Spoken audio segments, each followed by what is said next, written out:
dan itu berkembang, ya. Jadi aliran-aliran yang sesat, bukan aliran-aliran yang menyimpang itu banyak terjadi pada abad ke-7, pada abad ke-6, pada abad ke-8. Nah, disitulah kemudian lahir Ahlus Sunnah wal Jamaah yang dibawa oleh Asy'ari, ya, dan Maturidi, ya. Nah, aliran apa yang banyak berkembang pada saat itu?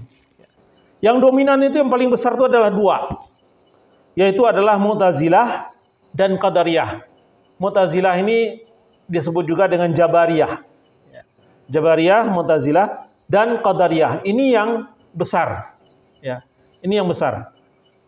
Mu'tazilah, Qadariyah, ada Jahmiyah, ada lagi Murji'ah, ada lagi Haruriyah, ya. Ada lagi Rafidah. Rafidah ini Syiah. Nanti kita jelaskan satu-satu. Apa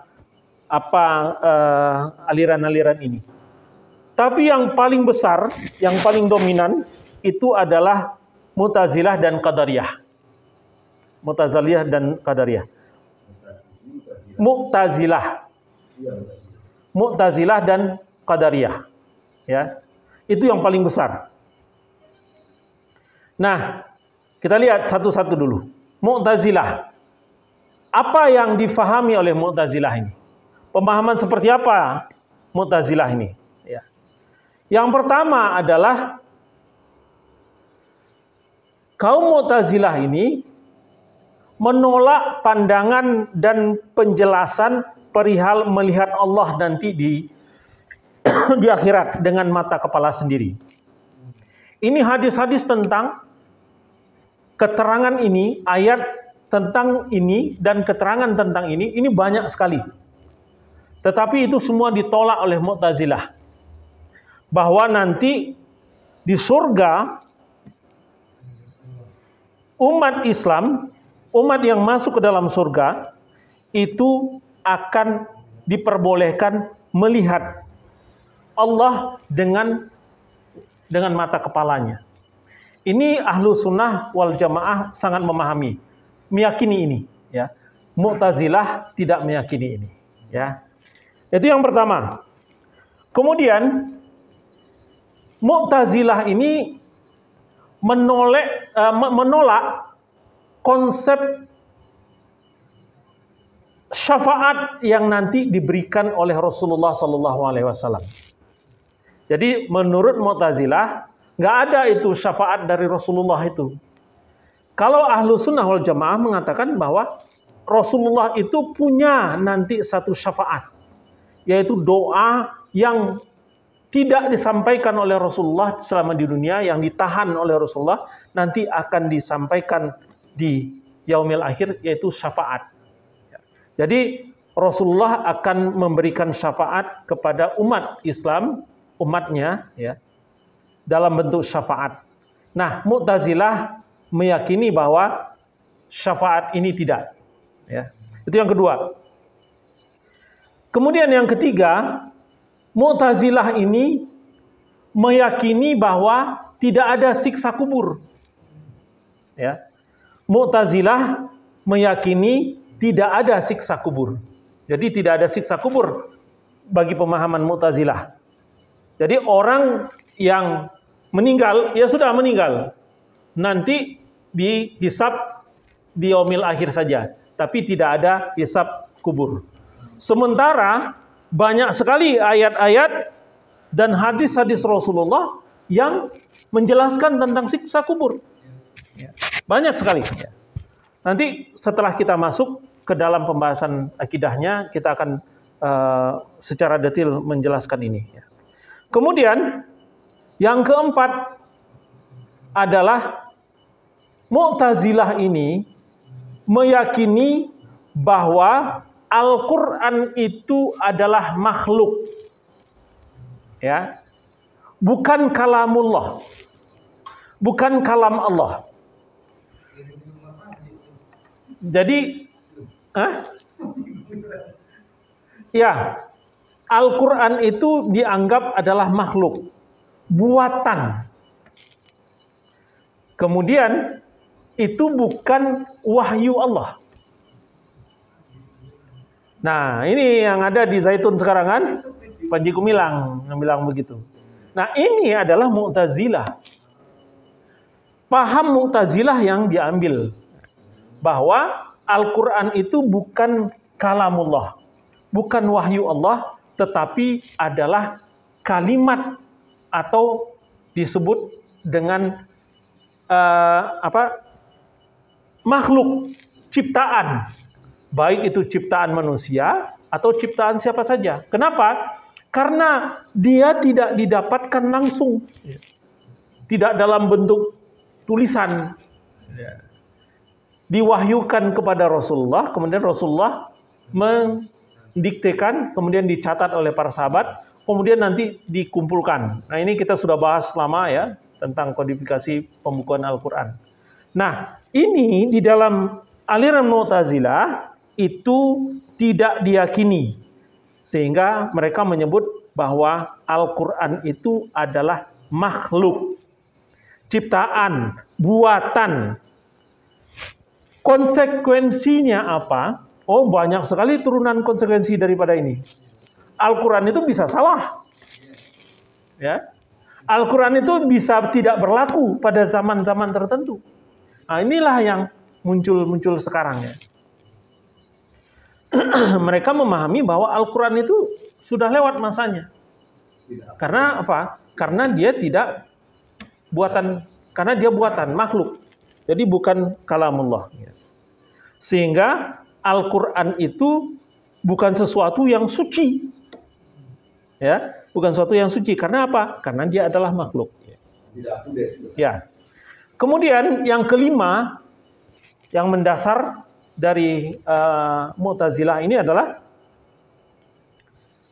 Mu'tazilah ini meyakini bahwa keburukan, kejelekan, sesuatu yang jelek itu adalah ciptaan manusia sendiri. Jadi bukan unsur Tuhan di situ. Jadi bukan Tuhan yang mentakdirkan, bukan Tuhan yang menciptakan sesuatu yang buruk itu, tetapi adalah manusia itu sendiri yang menciptakan. Manusia itu sendiri yang menciptakan, sehingga manusia itu merasa bahwa dialah penyebab daripada semua keburukan yang terjadi. Nah, ini 5 hal yang mendasar yang dianut oleh Mu'tazilah. Ya, pemahaman yang seperti ini yang beredar pada masa itu. Kemudian di sisi yang lain, kalau Mu'tazilah di sisi sebelah kiri, sebelah kanan ada aliran Qadariyah. Ini 2 kutub yang besar pada waktu itu, yang bertentangan. Namun beberapa pandangan atau yang dianut oleh kaum Qadariyah ini dalam hal akidah adalah, yang pertama, Allah menciptakan kebaikan, sedangkan setan menciptakan keburukan. Jadi keburukan itu diciptakan oleh setan, ya, keburukan itu diciptakan oleh setan. Sementara kebaikan itu diciptakan oleh Allah. Jadi keburukan itu bukan Allah yang ciptakan, tetapi setan yang menciptakan. Kemudian yang kedua adalah Allah itu menghendaki terjadinya sesuatu hal-hal yang ternyata tidak terjadi.